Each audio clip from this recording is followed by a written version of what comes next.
Thank you so much for giving us your time. Let's begin with one of the events that has, been on the table for everyone to discuss, and that is the SARS protest that took place about 1 year ago. It has come with several interpretations. Let me find out from you, when you hear that word SARS, what comes to your mind? Well, what comes to my mind is the fact that the youth of our country are important part of our growth and development as a country.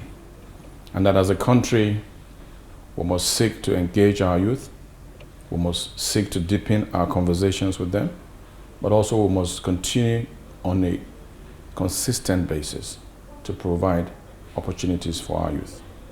But however, that is underscored by the fact that in a democracy and in a country where there's law and order, whatever demands any group of the society has, whether it's the youth, the adults, the students, the lawyers, the teachers, there are acceptable norms and standards that you must meet and processes that must be followed to be able to achieve whatever demands. Okay, 1 year after that incident, the police is still licking the wounds inflicted upon it by the protest. About not less than 16 police officers were killed and several police stations were burnt, destroyed completely during that period. Some states will require extra effort and investment to get over the pain, the destruction that came upon them, Lagos, Oyo, and many other states.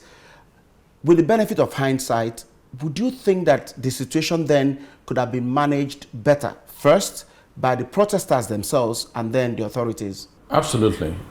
Let me just say that it is regrettable that the police suffered the number of deaths that they suffered, because the closest level and point of security to the civil populace is the Nigerian police.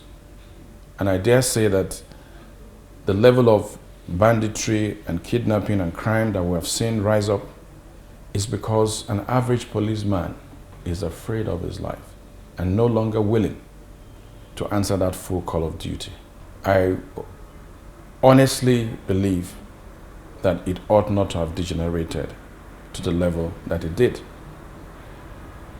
The destruction of property, the number of deaths we recorded beyond the police, so many people, innocent lives also went. And it brings up the issue of at what point does a protest have to end and return to some level of dialogue and conversation? It ought not to have gotten to that level, because sometimes we know clearly now that that protest was hijacked. It had no control, and because it had no clear leaders, it had no clear faces that could stand up to say, enough, let's go forward. We had the destruction, the loss of lives that we had. But of course, there are lessons learned from that, because eventually things settled down, demands were met. We had almost virtually every state in the Federation looking into the issue of police atrocities, what transpired during that process. We've seen the calming down of nerves all around. And I think all parties, the police, the government, the youth themselves, have realized that things ought to have been done differently. And we move forward in a very proactive way to make sure that the engagement between the youth and the government, the engagement, the interface between the youth and the police, the restoration of trust between the police and the civil society, that process, I believe, has already begun. And that's why 1 year down the road, we've not really had any kind of flashpoint like that at all, but we've had efforts on all sides, at all levels, trying to deepen the engagement and collaborations. We agree now that the protesters could have done things differently, but some studies have shown that, or have claimed that, why it went the way it did was because the people do not trust the government, even when government came out to say that we are disbanding SARS and announce some of the lack of trust cannot be the basis for illegality, for destruction of land and property. Cannot be a justification. You can't say because you don't trust a process or you don't trust a government, then you take laws into your hands. When you take away enforcement of laws, respect for laws, even in societies like America and North America, where we look at them and we hold them up, the level of respect for the law, the application and enforcement of the law keeps everyone in check. We have seen similar protests, worse protests in America. We have seen that even in instances when they have really gone into riots, we have seen repercussions come thereafter. We saw what happened on January 6th on the Capitol. You can place both side by side. Lack of trust in government cannot be a justification to unleash mayhem on the society. Okay, but are there things that the government would do or could do to regain the confidence of the people that they are leading? Because without that trust, it may be quite difficult for government to, make reasonable progress. Who defines that trust? Who defines that confidence or the level of confidence? Government has a responsibility. And for government, it's for government to see how are we meeting the responsibilities? To what extent are we keeping to the promise of a better society, a better economy, support and opportunities for our youth, health services, provision of infrastructure?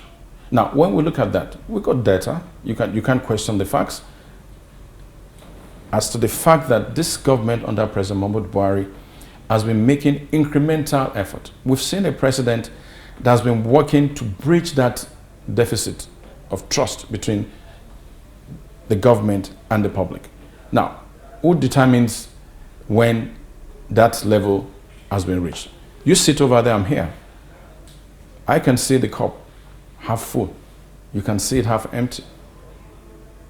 But I see the cup half full because efforts have been made. Maybe it has not reached that critical mass that we expect, but don't forget, some of the challenges and the issues brought up by the youth of this country, legitimate issues, they did not start 6 years ago or 5 years ago. We have had successive governments. Every government is supposed to, on an incremental basis, deal with the critical issues of youth, of economic development, provision of health, road, critical infrastructure. Then another government comes and builds on that. And I think if previous governments had done their bit to the level expected, the lifting wouldn't have been as heavy as it is. Most of the people that have not been charitable with the government in terms of criticizing the policy, this present administration, hinge it on the promises the same government made at the time they were coming in. They promised that they were going to reduce the exchange rate. They promised they are going to reduce the price of petrol. They promised so many things. But when it came to the doing of it, the first era was blame game. And so would it be right, would it be fair enough to keep, to not to give those people that feel uncomfortable with what the government has done the benefit of the doubt? Absolutely. Some of the issues you have raised that we also see people raising, legitimate issues. But also, you must juxtapose that with the reality.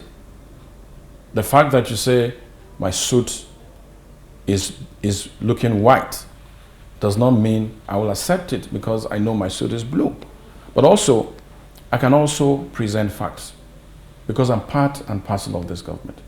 I can speak for the Ministry of Youth and Sports. I can speak to efforts that we're making to support youth and sports development. I can also speak for efforts being made on a larger scale by the federal government and about 7 or 8 other ministries that have mandates for the youth in our country. But let me make this point. When you talk about promises,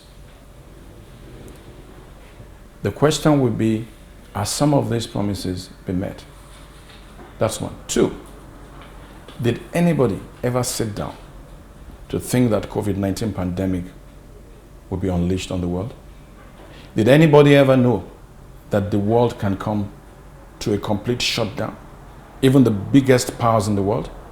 Did people read the data that came out after 8 months that showed the biggest economies in the world recording negative growth and a loss of over 80% of their revenue? Nigeria is not insulated. Nigeria is part of the global economy.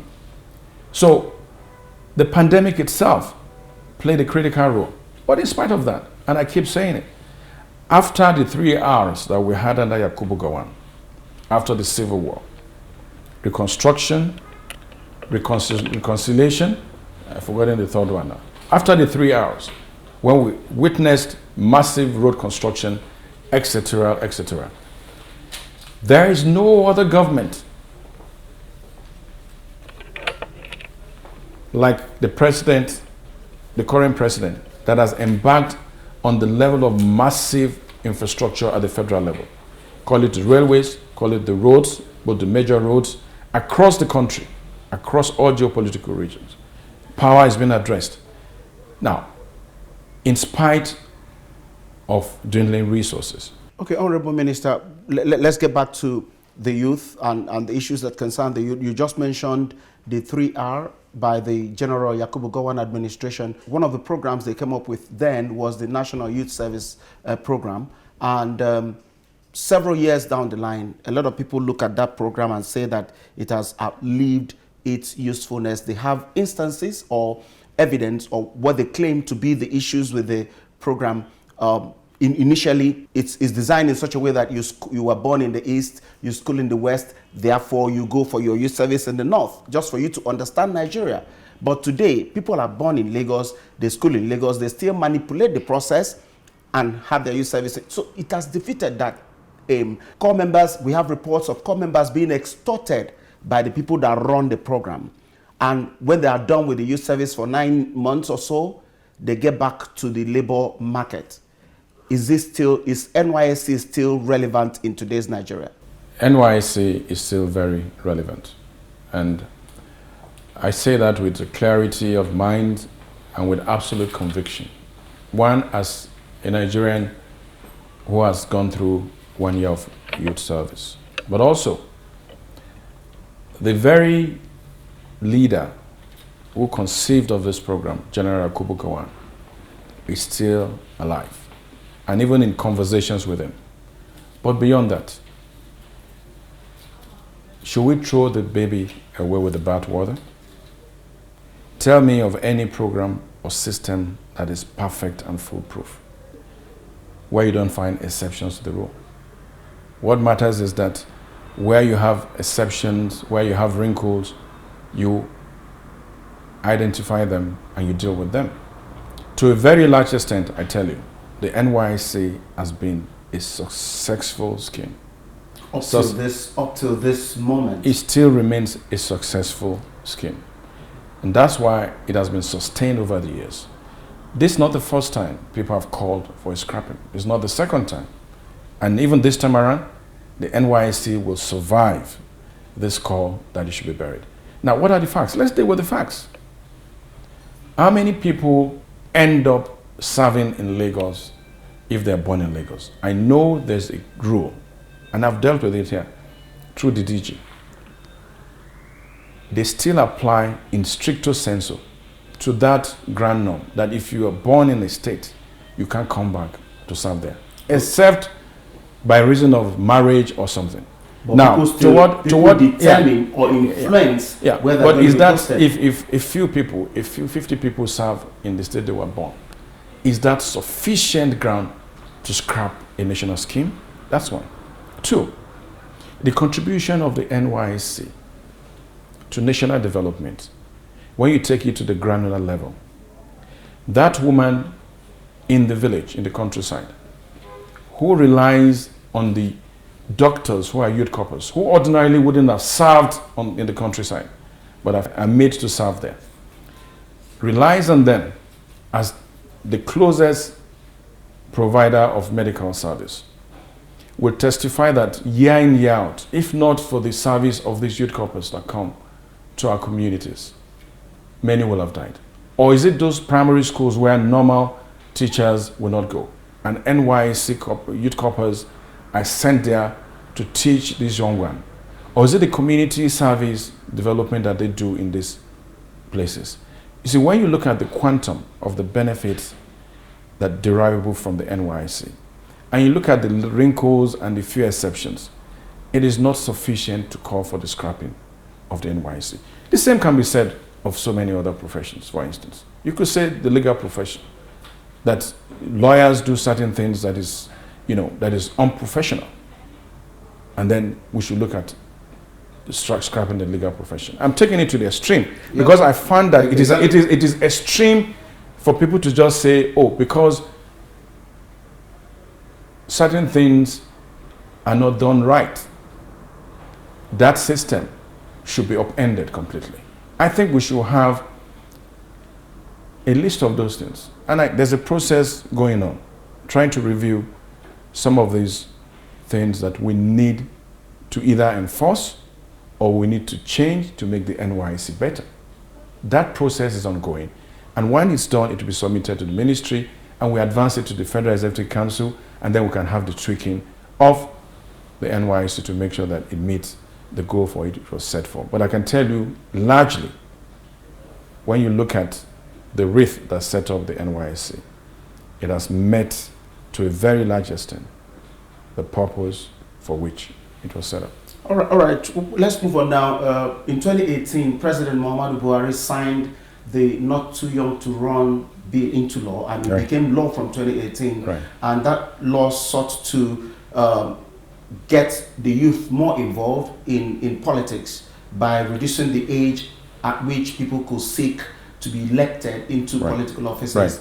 Now, the next election was 2019. A lot of people felt it was quite close, so the impact wouldn't be much. But as another election is drawing closer, it seems that not much has really changed. How effective has that Not Too Young to Run law now, that's what it is now, been in encouraging the youth to get involved in politics? Well, first, I need to really commend the coalition of Nigerian youth that pushed for that bill to be passed into law, because it showed very clearly that the Nigerian youth, if given the opportunity, are clear-headed and they're ready to step into that space. In this case, the political space. But we know that once you step into the political waters, it can take you in different directions. And then I thank Mr. President for assenting to that bill, the Not Too Young bill. And what the President simply did was to open the door that had been shut before to the young people, to open that door to say, you can now pass through. Now the honors and the responsibility has been transferred to the youth of this country. You don't expect to win a race if you don't start it. Power is not served a la carte. You want to be a councillor? You want to be a local government chairman? You want to be a governor? You must put yourself through the electoral process. That's one aspect of it. If you flip it, the other aspect is political appointments. But how many political appointments are really available? What I want to see is an increasing number of our youth putting themselves through the electoral process. We're lucky that we have had sustenance of the electoral democratic process. Elections every 4 years has gone on at different levels. And we have seen that our youth can participate.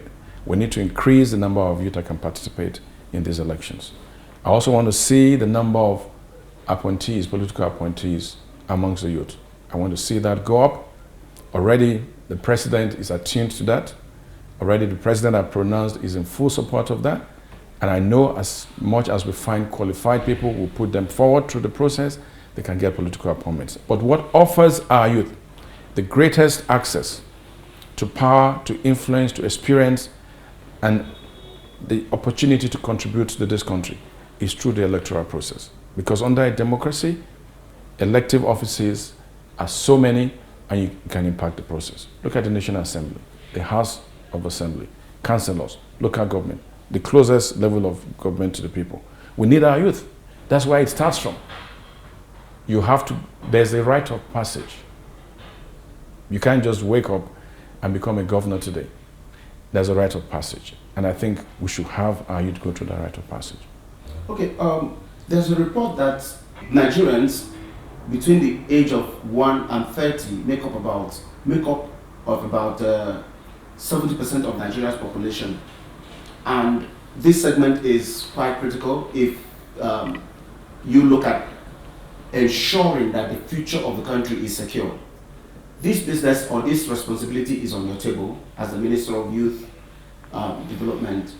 What are the strategies, what are the policies that one could measure and follow through, and to assess how you are addressing this particular segment of the population? Well, first, let me tweak that data a bit. Between the ages of 12 and 25 constitute 65% of our population.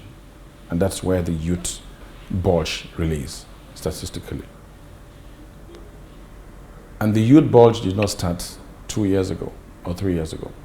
We've seen data that has shown that in the last 10, 12 years, that youth population swing has been on the increase, not just for Nigeria, but for Africa.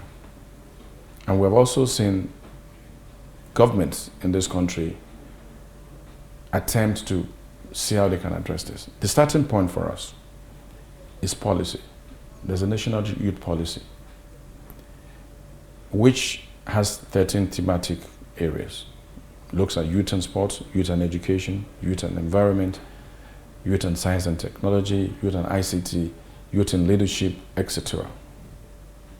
Now, beyond that, we have one of the most important core components of the National Youth Policy, which is the Nigerian Youth Employment Action Plan. It's a plan designed by Nigeria, working with the ILO and UNIDO, to design a model that will accelerate the employment of Nigerian youth, not only into government jobs, but also employment through entrepreneurship, through enterprise, and some other avenues that will lead them not just to being employed alone, but to create decent jobs, because that's the focus. So it's policy. And then we developed what we call DEAL, D-E-E-L. D for digital skills and literacy, the E for entrepreneurship, the second E for employability, and L for leadership and mentoring. When you take each of these letters, we have quite a number of programs under them that seeks to address the needs of this huge and massive population. And I think the digital skills is critical.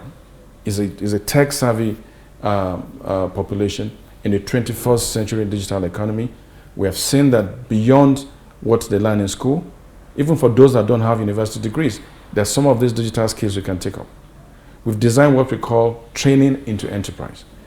That beyond just training and turning them out on the job market, you train them and lead them into entrepreneurship. And that's been ongoing. The last time I checked, in the last 2 years, we've been able to train 180,000 Nigerian youth. So the mandate for the youth resides with this ministry, but it's a mandate that is shared and sliced up in several other ministries. I keep saying it, the youth business is everybody's business. Honorable Minister, let me put in here. You have pointed out quite interesting policies of government. Particularly, you talked about paid internship, where people are paid even to be trained and be empowered. But my worry now, and perhaps the worry of some people that are, out there, is that some of these policies are unknown to the people. Majority of Nigerian youth are in the rural areas.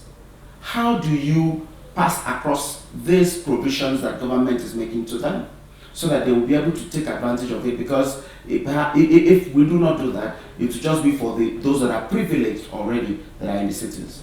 Well, that's a fantastic question, and it's important to have an understanding of what the profile of a Nigerian youth is.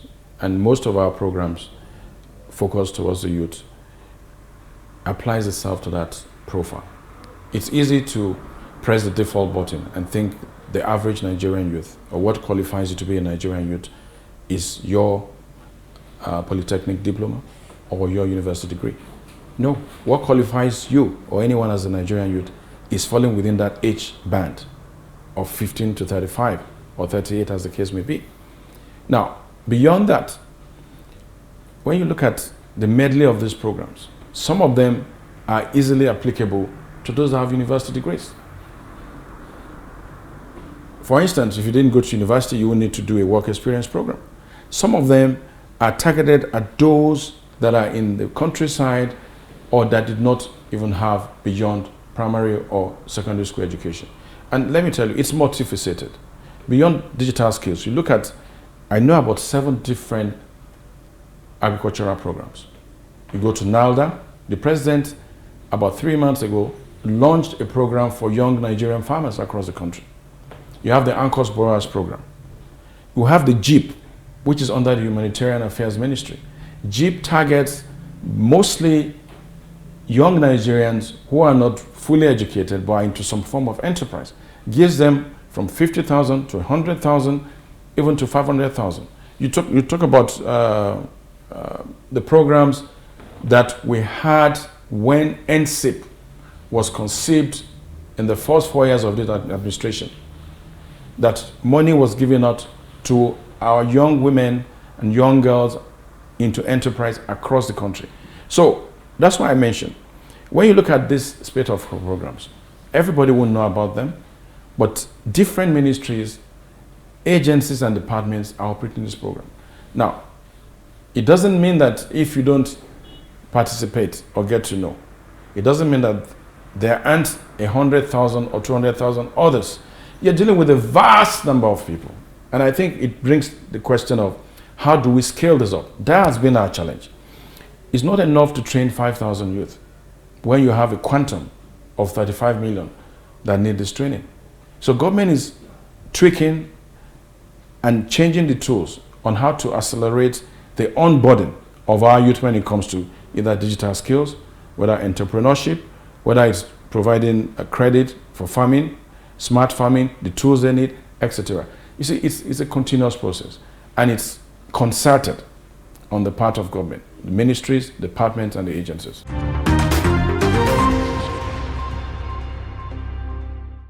Thank you so much for watching the special interview today. We are grateful that you did. Let's do it again.